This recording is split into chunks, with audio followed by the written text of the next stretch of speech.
கஞ்சா விற்பனை இதெல்லாம் யாரா செய்யறான்? யார் பண்றான்?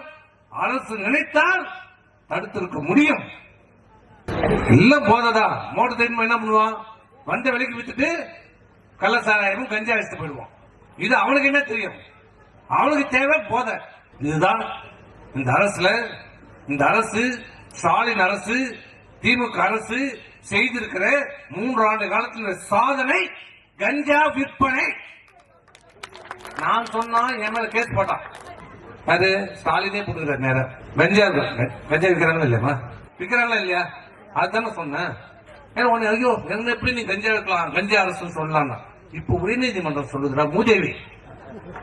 நேற்று சொல்லிருக்கு உயர்நீதிமன்றம் சொல்லுது, சென்னை உயர்நீதிமன்றம் சொல்லியிருக்குது தமிழ்நாடு முழுவதும் இந்த கஞ்சா விற்பனை இருக்கிறது, பள்ளிவாசலே விற்கப்படுகிறது.